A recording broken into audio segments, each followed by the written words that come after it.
Zeox is an artist from Columbus, Ohio that made this album. It's okay, honey. Please don't open your eyes. Zeox has always been an interesting voice in music in my eyes for a plethora of reasons, the biggest one of them being his sound choices. In the first track, Just a Rambling, it's a great assortment of sounds. The drums all have a very rough, Foley timbre, and the warm vocals and Rode all combined into something very nostalgic, all of which topped off by the loud yet background speeches that Zeox lays out. It's amazing. In terms of an album opening, this one was great. This transitions perfectly into the next track, Where Am I Going? Just like the intro, the song hits the perfect string of raw vulnerability mixed with some very laid-back yet nicely impacted trap. The lyrics definitely complemented the vibe. Sadly, Show Me, the next track, sounds a bit lifeless. It's not any more energetic from the last track. There are no lines that really stick out to me, and the melody was kind of cool, but it seemed like it was meant for a slower beat and more things built into it. The occasional sound effects seemed less the add-ons that the organized chaos Zeox is known for, and more to just be a quirky beat sprinkle.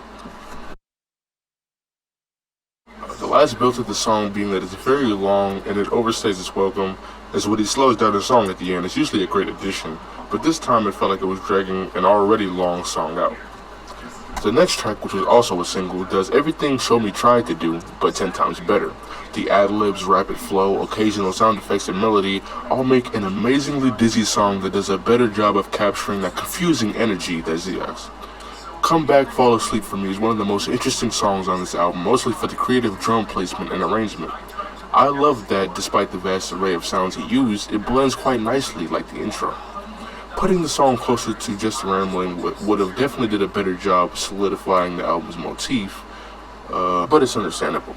White Part 2 is as opposed to What a White Part 1, one of his best songs showcasing his trap sound, and it holds immediate similarities with the previous song in terms of drum selection, but features a great rhythmic vocal track by him in the background. It's kind of mesmerizing to listen to.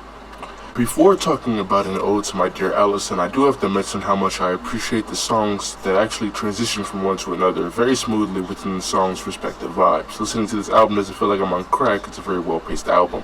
Now, for an ode to my dear Allison, it's a really good ballad song with an amazing melody that somewhat mirrors the last song. The vocals, lyrics, and melody are all on the same cathartic tone, and it makes for a very immersive experience. Not to mention, for being a 3-minute long song, it flies by. The song Only Choice is another one of the trap songs I find it somewhat fulfills its purpose. But like Show Me, it's slightly underwhelming. Don't mistake that for meaning it's bad. It's still a pretty decent song with memorable lyrics and a great melody. Not my favorite, but I would and have listened to it more. No matter what I think about the song, the transition from that song to P4 is so good that I contracted a cardiovascular disease immediately. P4 seems like the mud and the marble in this album, as it seems like a copy of some of the earlier songs from the album. And I like the melody, but Zeox's delivery and ad-libs were a bad match for it. Without transition, the last track of the album is more rambling. While it follows similar experimentation with Come Back, Fall Asleep, it's not exactly pleasant to listen to. The background droning melody is too quiet to be focused on, the drums are a bit too harsh, and the reverb is turned up so high that everything blends into each other the same way, all colors blend into a weird shade of brown. While I would have preferred something that mirrored the intro, I still think it's an okay send-off to the album. So was this album perfect? No. There were some definite arrangement issues that jumbled the album's motifs, and there were definitely some relative duds in the tracklist.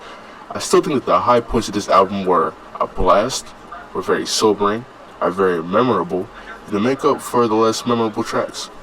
I'll give this album an 8 out of 10. It's kinda high, but with the watertight quality of the tracks that are only affected by placement and mid-tracks, this album is highly enjoyable and replayable. If someone played this, I'd give them food score. Sorry, Grim, I messed up your lyrics. Now I'm retarded. Adios.